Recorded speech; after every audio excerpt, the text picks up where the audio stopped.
Olá, tudo bem? Felipe Ferrara aqui com vocês. Nesse momento a gente vai falar sobre glicação e seus efeitos na pele, bem como as patologias por trás, os fatores por trás desse quadro de glicação. A gente precisa entender que o processo de glicação está muito ligado a um processo de hiperglicemia. Então, meu paciente está em quadro de hiperglicemia, seja por uma resistência insulínica, um diabetes tipo 1, um diabetes tipo 2 ou um fator gestacional. É mais difícil um fator gestacional porque é um pouco mais raro e o período de duração muitas das vezes é durante a gestação. Então não é um quadro que se estende de forma crônica. Mas principalmente quando a gente fala de diabetes tipo 1, diabetes do tipo 2 e resistência insulínica, a gente pode ter um produto de glicação nesse paciente. O que é o produto de glicação? É a somatória da junção de uma proteína com açúcar com calor. Então a gente tem isso no nosso organismo e quando a gente fala de disfunção estética, principalmente, a gente fala daqui do fibroblasto. O açúcar, a gente pode falar do açúcar do alimento, principalmente num quadro de um açúcar refinado. Consumo excessivo de açúcar refinado, que pode me gerar um quadro de diabetes tipo 2, que vai me gerar quadros de hiperglicemia, ok? E esse quadro de hiperglicemia também é um fator adjuvante, tá? Que é o açúcar que vai estar disponível nesse produto de formação, nesse agente de formação, ou melhor, nesse produto de glicação, né? Como fator gerador. E o calor, né? O calor do nosso corpo, que está na média de 36, 37 graus. A temperatura corporal. Então a gente tem calor, a gente tem açúcar e fibroblasto, que vai gerar os agentes avançados de glicação, que a gente chama de AIDE ou de produto de glicação. E esse produto de glicação ele vai gerar alterações no meu paciente, na pele, no organismo do paciente. Eu conheço vários casos, inclusive uma das minhas pacientes foi a minha mãe, né, no tratamento de manchas, onde ela apresenta um quadro de resistência insulínica e nesse quadro de resistência insulínica ela teve o aparecimento de manchas, né? Então eu preciso dizer para vocês que isso aqui não é só uma teoria que eu estou trazendo para vocês, é a minha prática clínica também e meu entendimento no momento da avaliação do meu consultório. Então quando a gente fala de um paciente que ele tem alterações, um quadro de hiperglicemia ou de resistência insulínica, a gente fala de fatores que vão colaborar, por exemplo, na formação de acantose nigricans, aparecimento de manchas.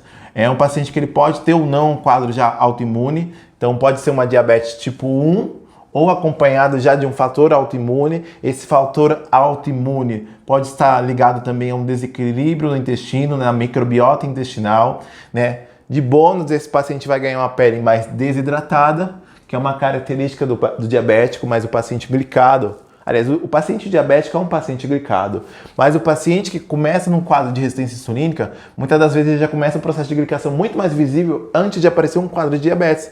Muitas das vezes o paciente fica glicado primeiro, depois começa a aparecer as alterações nesses exames, né? Que exames são esses que podem ser considerados? Hemoglobina glicada, insulina e glicemia. São os principais exames aí para avaliar a condição desse paciente. E esse paciente ele vai apresentar um tom caramelo, né, esse tom caramelo na região da face, na região de pescoço, em algumas regiões do organismo, onde esse tom caramelo é uma característica desse produto de glicação que está sendo formado nesse paciente, nos agentes avançados de glicação. Esse processo de glicação ele vai trazer para nós o quê? Substâncias pró-inflamatórias, citocinas inflamatórias.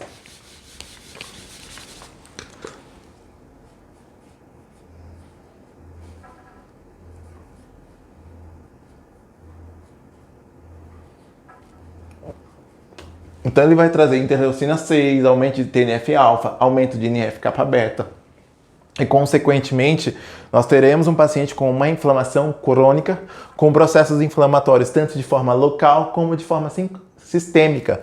Então, o processo de glicação é uma consequência que ocorre nesse paciente. Então, a gente entra com terapêuticas, por exemplo, para tentar resolver esse quadro, reverter, onde o paciente muda o padrão de alimentação, né? A alimentação é o ponto pilar que ele precisa mudar. Hábitos alimentares.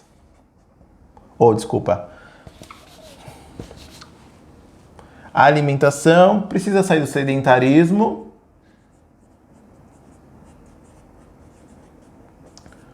Então mudar a rotina de vida, né? E também esse paciente ele vai começar a fazer uso maior de substâncias que são antioxidantes